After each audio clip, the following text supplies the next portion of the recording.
जय हिंद, वंदे मातरम, भारत माता की जय।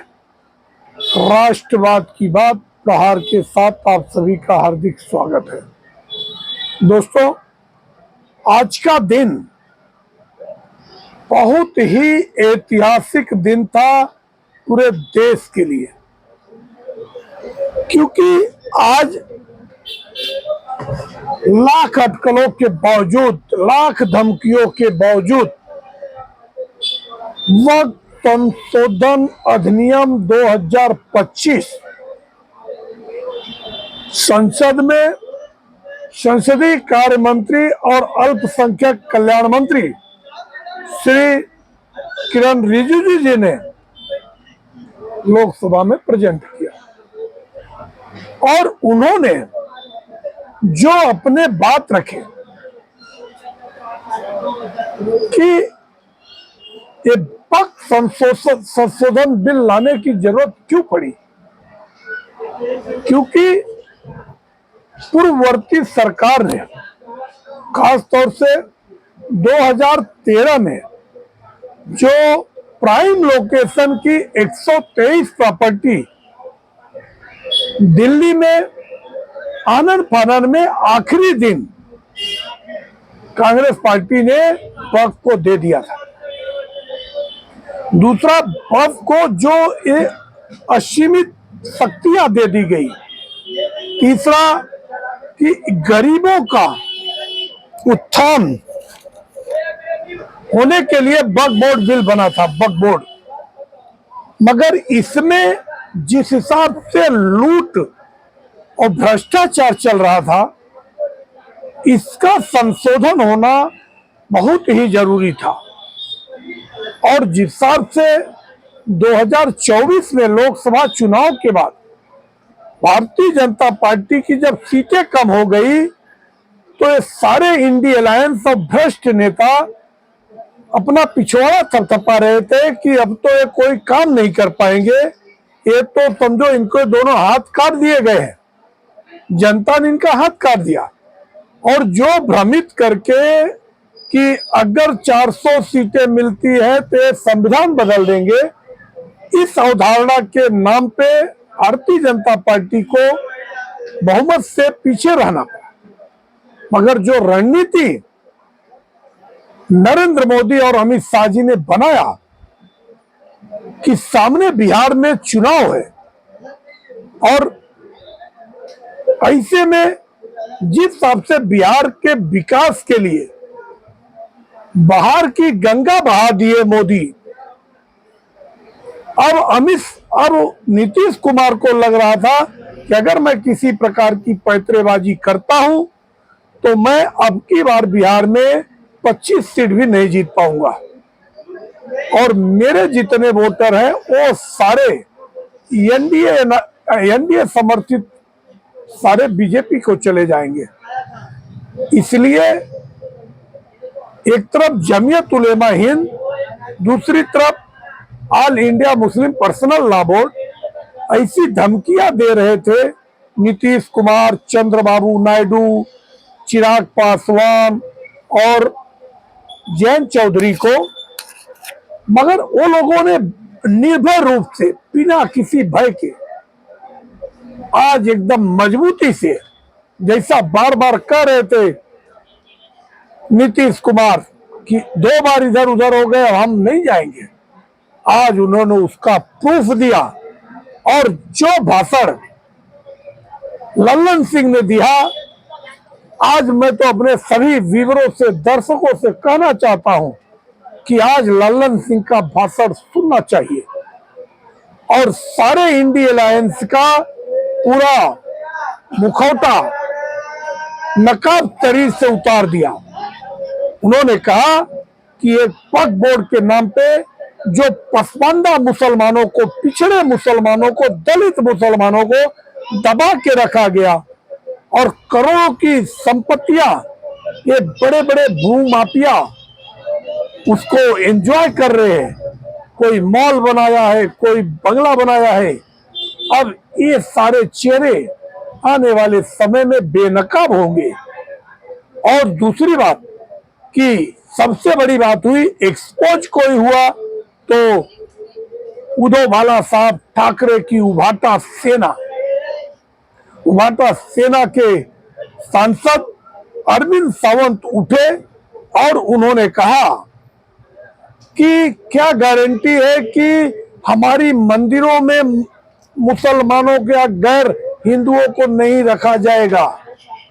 दूसरा कि हमारे मंदिरों के सोना चांदी छीन लिए जाएंगे। इसके पहले 3 लाख किलो सोना केदार मंदिर से गायब हो गया। ये उल जुलूल बयानबाजी, इसका मतलब तय हो गया। अंत में उन्होंने वक्फ बोर्ड बिल के खिलाफ में वोट दिया। इसका मतलब आने वाले समय में एक क्लिस्टर क्लियर हो गया कि जनाब उद्धव ठाकरे अब हिंदुत्व की राह से मुंह मोड़ चुके हैं। अब वो हिरवा झंडा लेके घूमने वाले हैं, भगवा की तिलांजलि दे चुके हैं। क्योंकि वही दूसरी तरफ कांग्रेस पार्टी के गौरव गोगोई, उन्होंने कहा कि ये मुस्लिम समाज जो कि जिन्ना का विरोध किया था, अरे किस जनता के आंखों में धूल डालोगे कि जिन्ना की जिद, और वो अगर नया मुल्क बनाया तो भी वो सेक्युलर नहीं बनाया। और कितना बड़ा धता हुआ उन सेक्युलरों के साथ जो कि वहां पे 27-28% रह गए और आज उनका कत्लेआम हो गया, या तो उनका जबरदस्ती धर्म परिवर्तन करा दिया गया। अल्पसंख्यक मंत्रालय उसके खिलाफ खामोश रहा। विश्व भर के मानवाधिकार आयोग चूड़िया पहन लिए। जहां 28% हिंदू थे, आज 1% 2% हिंदू बचे हैं। ये दोगली कांग्रेस का तोहला चरित्र आज बेनकाब हुआ और जम करके निकाला। अगर इन लोगों का चमड़ी उधड़ा तो श्रीकांत शिंदे, एकनाथ शिंदे के बेटे, शिवसेना एकनाथ शिंदे गुट, उन्होंने कहा कि ये जो योजनाएं सरकार ला रही है, सरकार की मंशा है कि वक्फ बोर्ड के माध्यम से सुधार होगा, जितना भी भूमाफिया है उनके ऊपर कठोरतम कार्रवाई होगी। और उन्होंने उभाटा की भी जम के क्लास लगाई। बोली राम मंदिर के खिलाफ भी थे और जब राम मंदिर का उद्घाटन हुआ उसमें भी निमंत्रण में नहीं गए। और आज इनके लिए मौका था कि माफी मांग के एक बार वक्फ बोर्ड अधिनियम बिल का समर्थन करते, अपने पाप धुल लेते, मगर आखिरी पुण्य भी छोड़ दिए। आज में उठे देश के गृह मंत्री अमित शाह जी ने कहा कि ये गुमराह करना जनता को अब बंद कर देना चाहिए। चाहे बाहर भी जितना भी आप आंदोलन करो, आपको अधिकार है, मगर एक कानून बन के रहेगा और एक पाई वसूला जाएगा, मगर इसमें किसी मुस्लिम भाई का कोई 1 इंच जमीन भी कोई छीनेगा नहीं। ये हमारा काम है। मुस्लिम कल्याण होना चाहिए, गरीबों को न्याय मिले, वक्फ की जमीन पे स्कूल बने, कॉलेज बने, मतलब जिससे दलितों का, पीड़ितों का, वंचितों का उत्थान हो। और आज मुझे लगता है 11 बजे ये पारित होने वाला है।